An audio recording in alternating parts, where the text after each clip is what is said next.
बीते कुछ महीनों में रोहतक में हत्या और हत्या के प्रयास के साथ साथ फायरिंग के मामलों में भी वृद्धि हुई है। आए दिन होने वाली गैंगवार और हथियार के दम पर किसी संगीन गुनाह को अंजाम देने वाले गुनहगारों में आखिर इतना कलेजा कहां से आता है? और क्या इंसान की जान आज इतनी सस्ती हो गई है कि एक छोटे से विवाद पर भी शहर में सरेआम गोलियां चल जाती हैं?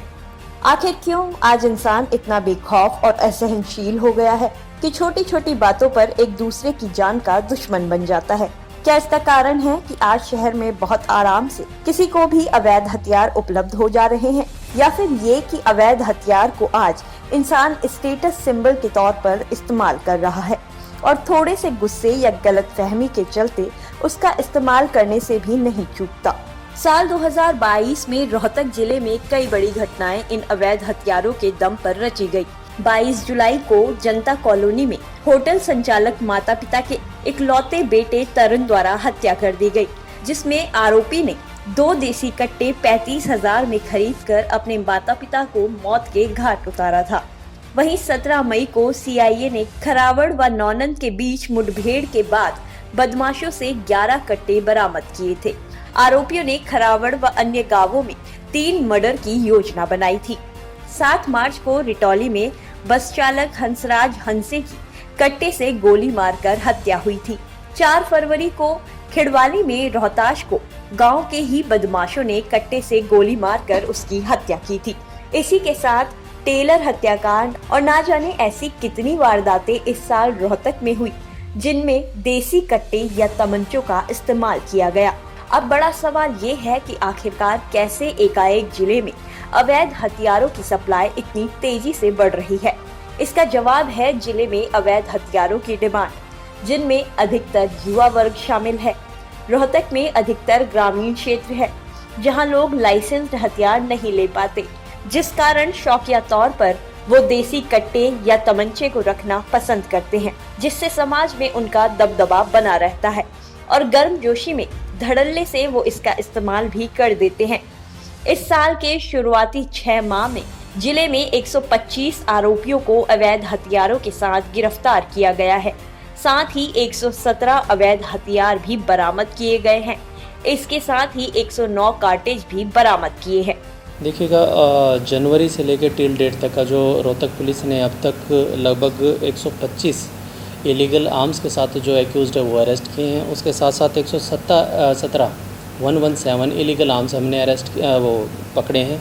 उसके साथ साथ जो कार्ट्रेज है 109 हमने बरामद किए हैं। जो मैक्सिमम क्राइम में यूज़ है आज के टाइम में जो ट्रेंड पे है 0.02 और 0.30 32 बोर और 30 बोर के जो मुख्यतः जो पिस्टल है वो यूज़ किए जाते हैं और वही हमने ज़्यादातर उसमें बरामद किए हैं। एक तरफ जहां रोहतक में देसी कट्टों की डिमांड इन दिनों जोरों से बढ़ रही है, वहीं हरियाणा के पड़ोसी प्रदेश यूपी से इस डिमांड की पूरी सप्लाई की जाती है।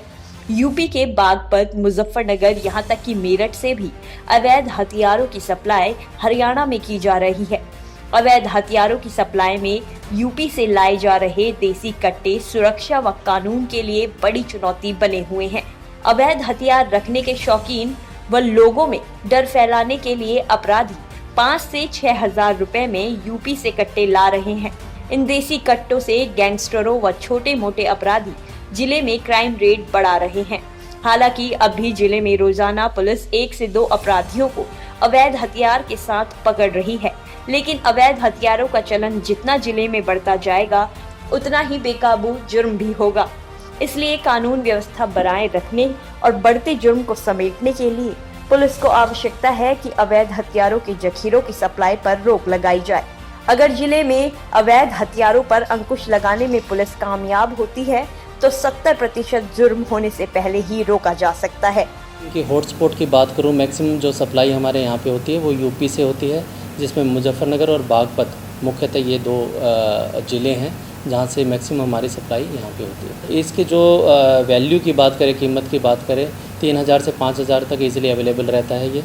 और जो सप्लाइंग एंड मैंने बताया जैसे यूपी से ही सप्लाई होता है। हमारी जो CIAs हैं और जो एंटी इलीगल आर्म सेल है बिल्कुल मुस्तैद है। कहीं पे भी कोई भी सूचना मिलती है तो मौके पे पहुंच के जो भी घटनास्थल पे हमें सबूत मिलते हैं उसके हिसाब से हम एक्यूज़्ड को अरेस्ट करते हैं। और इलीगल आर्म्स के जो भी हमारे लिंक चेंज है, बेसिकली जो हमारे एंटी इलीगल आर्म्स सेल है उसका काम ही ये है कि जो भी आरोपी हमें पकड़ते हैं उसमें अगर किसी भी तरह का इलीगल आर्म्स हमें बरामद होता है उसके लिंक चेन तक पहुँच के लिंक चेन को तोड़ेंगे।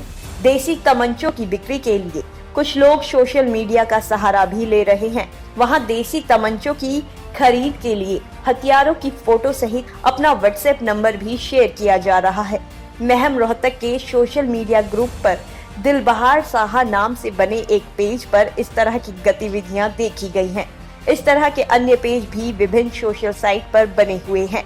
हालांकि इस तरह के मामलों में साइबर सेल द्वारा अभी तक कोई आरोपी नहीं पकड़ा गया है, लेकिन ये कहना गलत नहीं होगा कि अब सोशल मीडिया के जरिए भी देशी तमंचे व कट्टे रोहतक में सप्लाई किए जा रहे हैं, जिन पर अंकुश लगाने में पुलिस आज भी नाकाम साबित हो रही है।